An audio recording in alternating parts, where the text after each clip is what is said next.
उहे मुहाजिर ऐं अंसार जेकी अव्वल ईमान आणे सभिनी खां अॻरा थिया हुआ ऐं पिणु उहे जेकी खाउन पोइ वधि में वधि सुहिणे नमूने में संदन रस्ते ते हलिया, तिन खां अल्लाह राज़ी थियो ऐं हू अल्लाह खां राज़ी थिया।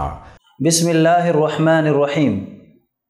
मुआविया इब्न अबी सुफियान रज़ियल्लाहु अन्हुमा जनाब मुहम्मदुर रसूलुल्लाह सल्लल्लाहु अलैहि वसल्लम जिनजी वही वारी मुबारक ज़ुबान जे ज़रिए तमामु वॾा तारीफ़ शुदा इंसान आहिनि।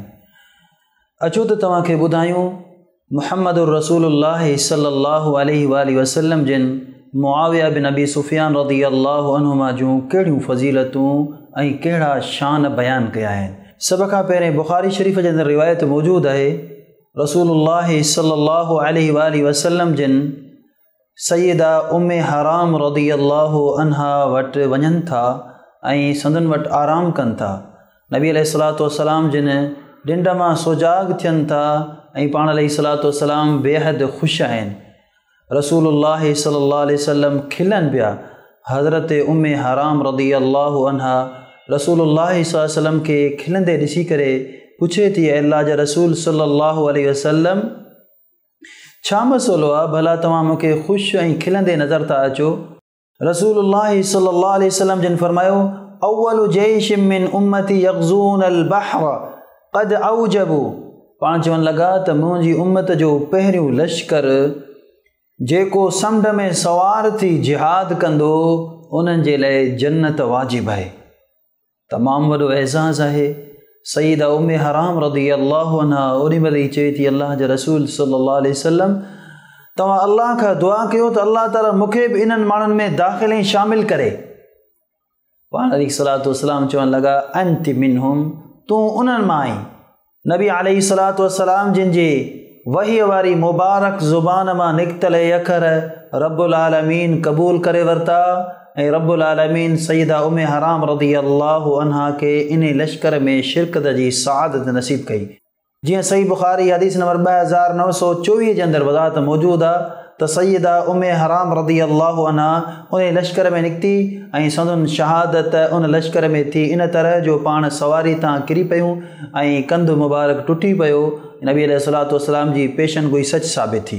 मुअज़्ज़ज़ दोस्तो, इन मां इहो मालूम थियो, नबी अलैहिस्सलातु वस्सलाम इहा ख़ुशख़बरी पहिरें ॿुधाई, मुंहिंजी उम्मत जो पहिरियों लश्कर जेको समुंड में सवार थी जिहाद जे लाइ निकिरंदो, क़द औजबू, उन जे लाइ जन्नत वाजिबु आहे। तारीख़ गवाह आहे, अहादीस शरीफ़ में इन हवाले सां खोड़ सारा दलील मौजूदु आहिनि। जीअं सही बुख़ारी हदीस नंबर 2800 में वज़ाहत मौजूदु आहे त इहो काफ़िलो मा मुआवियत हज़रत मुआविया रज़ियल्लाहु अन्हु व अर्दाहु सां गॾु निकितो ऐं उन काफ़िले जो सरबराह हज़रत मुआविया रज़ियल्लाहु अन्हु अर्दाहु।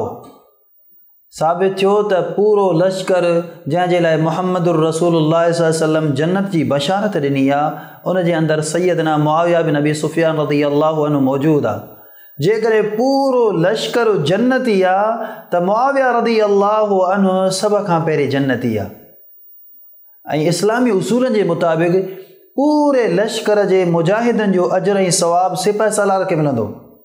लिहाज़ा उन लश्कर में जेके बि शरीक हुया, जिन जी सरपरस्ती हज़रत अमीरुल मोमिनीन मुआविया बिन अबी सुफियान रज़ियल्लाहु अन्हु मां कई आहे, उन्हनि सभिनी मुजाहिदनि जो सवाब हज़रत मुआविया खे मिलंदो।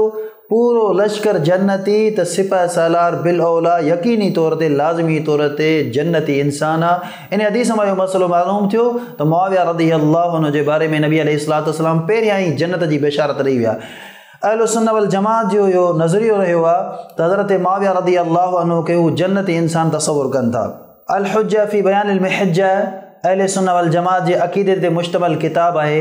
उन जे अंदरि अबुल क़ासिम अत्तैबी रहमतुल्लाह अलैह मशहूर मुहद्दिस इमाम थी गुज़रियुनि जो फरमान मौजूदु आहे। फरमाईनि था, क़ाल उलमाउ सलफ़ व नशहदु अन्न मुआवियत मिन अहलिल जन्न।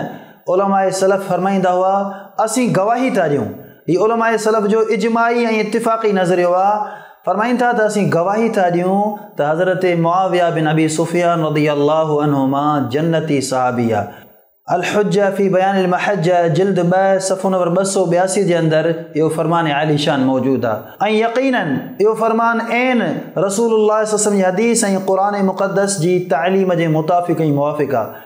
छो त रब्बुल आलमीन क़ुरान मुक़द्दस जे अंदरि जेके उसूल बयान कया आहिनि, वस्साबिक़ून अल-अव्वलून मिनल मुहाजिरीन वल अंसार वल्लज़ीना इत्तबऊहुम बिइहसान रज़ियल्लाहु अन्हुम, सूरत तौबा जे अंदरि अल्लाह ताला फरमायो जिन माण्हुनि ईमान आणण में जल्दी कई, ॿिया उहे माण्हू वल्लज़ीना इत्तबऊहुम बिइहसान, जिन उन्हनि जी पैरवी कई हिन एहसान यानी दीन इस्लाम खे क़बूल करण में, नेकिन जे मामले में या ईमान जे मामले में। अल्लाह फरमाए तो रज़ियल्लाहु अन्हुम व रदू अन्हु व अअद्द लहुम जन्नातिन तजरी तहतहल अनहार, अल्लाह ताला उन्हनि खां राज़ी थी वियो ऐं अल्लाह ताला उन्हनि जे लाइ उन्हनि बाग़नि जो फ़ैसिलो कयो आहे जिन जे हेठियां नहरूं वहनि थियूं।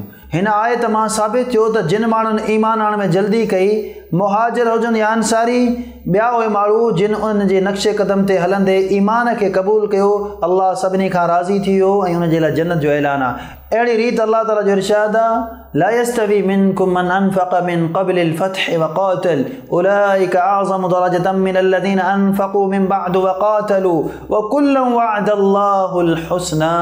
जेके माण्हू फ़तेह मक्का खां पहिरें मुस्लमान थी चुका ऐं उहे माण्हू जेके फ़तेह मक्का खां पोइ मुस्लमान थिया आहिनि, अल्लाह फरमाए थो पोइ वारा पहिरियनि जे शान मान खे नथा पहुची सघनि, पोइ वारा पहिरियनि जे बराबरि नथा थी सघनि, लेकिन अल्लाह ताला फरमाए थो कुल्लम वअदल्लाहुल हुस्ना, सभिनी जे लाइ जेके सहाबा फ़तेह मक्का खां पहिरें मुस्लमान थिया या फ़तेह मक्का खां पोइ मुस्लमान थिया, सभिनी जे लाइ रब्बुल आलमीन जे तरफ़ां जन्नत जो वाइदो आहे। हिते हुस्ना मां मुराद जन्नत आहे। क़ुरान मुक़द्दस में दीगर जॻहियुनि ते हुस्ना जी तफ़सीर मौजूदु आहे, वज़ाहत मौजूदु आहे, उलमाए सलफ़ जा अक़वाल मौजूदु आहिनि। सभिनी जे लाइ अल्लाह ताला गोया के जन्नत जो ऐलान कयो आहे। मुअज़्ज़ज़ दोस्तो, हिन वीडियो जे ज़रिए तव्हां ताईं इहो पैगाम पहुतो त मुआविया बिन अबी सुफ़ियान रज़ियल्लाहु अन्हुमा यकीनी जन्नती इंसान आहे। लिहाज़ा बशरी तक़ाज़े जे मुताबिक़ जेकॾहिं उन खां ख़ताऊं थी वियूं, अल्लाह ताला उनखे पहिरीं माफ़ करे छॾियूं। असांखे क़तअन इजाज़त कोन्हे त हुन जी ज़ात ते तनक़ीद कयूं या हुन जे ख़िलाफ़ ज़ुबान दराज़ी कयूं।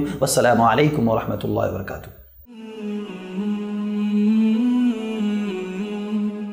सब्सक्राइब करियो ऐं बेल आइकन ते क्लिक करियो त जीअं असांजी हर नई वीडियो जो नोटिफिकेशन मिले।